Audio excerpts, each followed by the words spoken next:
In sozialen Netzwerken funktioniert die Verbreitung von Nachrichten so, erst auf dem direkten Wege, verschiedene Nachrichtenunternehmen, aber, auch zum Beispiel Rundfunkanstalten, öffentlich-rechtliche Anstalten, haben ihre eigenen Instagram-Accounts, worüber sie direkt einfach Nachrichten, verbreiten, oft auch mit eigenen Redaktionen, die nur für diesen Instagram-Kanal zum Beispiel oder für den Facebook-Kanal zuständig sind und, dort werden dann einfach Direktnachrichten von den Anbietern sozusagen verbreitet.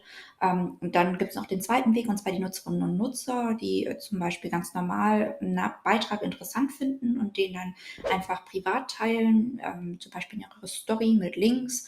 Dann gibt es natürlich auch Influencerinnen, Influencer oder andere Nutzerinnen und Nutzer, die aus dem einen oder anderen Interesse vielleicht, Nachrichten selber verteilen oder selber Nachrichtenbeiträge produzieren.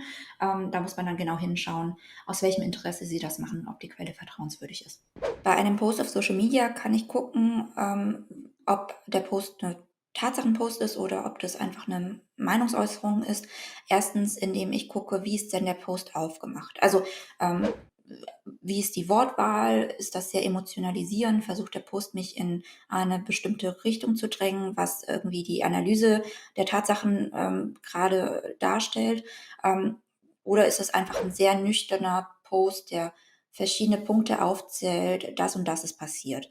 So, erstens mal die Aufmachung, dann natürlich muss ich gucken, von wem ist dieser Post? Also, ist der Post zum Beispiel von einer seriösen Nachrichtenseite? Das kann man oft zum Beispiel erkennen, bei einem Haken zum Beispiel auf Instagram oder verschiedene anderen, Sachen.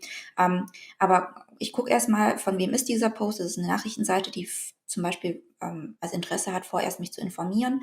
Wenn es da ein Kommentar ist oder eine Analyse von einem Journalisten, Journalistin, von einer Expertin, einem Experten, dann, ist das immer gekennzeichnet. Zum Beispiel ist es als Zitat gekennzeichnet oder steht, Kommentar drunter oder Meinung. Ähm, Da kann man das dann auch noch, ganz gut erkennen und, das ist in der Regel auch klar gekennzeichnet. Ob ein Account auf Social Media vertrauenswürdig ist oder nicht, kann man an bestimmten Punkten erkennen. Also, ich würde da verschiedene Punkte heranziehen. Einmal, würde ich gucken, ist da ein Verifizierungshaken dahinter? Das gilt jetzt nicht für jede, Social-Media-Plattform. Auf Facebook oder Instagram ist es aber zumindest so, dass an dieser Account ein Verifizierungsprozess durchgelaufen ist und da sich die Plattform damit beschäftigt hat, ob das wirklich, dieser Account ist, diese Organisation oder diese Person. Genau, das ist zumindest ein gutes Zeichen. Dann würde ich auch noch mal gucken, wer macht diesen Post? Also, ist das ein Influencer, eine Influencerin, die das Thema einfach interessant findet und dann einen Post dazu macht? Dann würde ich noch mal was dazuziehen, andere Quellen, um, mich zu informieren. Oder ist das eine Nachrichtenseite, zum Beispiel die Tagesschau oder, die Süddeutsche Zeitung oder so weiter? Ähm, und dann würde ich auch noch gucken, weil diese Seiten werden auch hin und wieder gefälscht.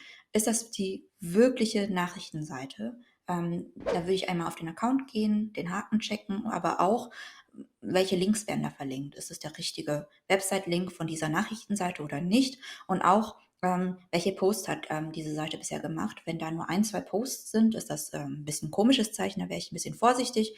Wenn es aber schon sehr, sehr lange Posts auf dieser Seite gibt, die, Leute informieren, die, gut aussehen, die, ja, seriös sind, dann ist das auch ein sehr gutes Zeichen.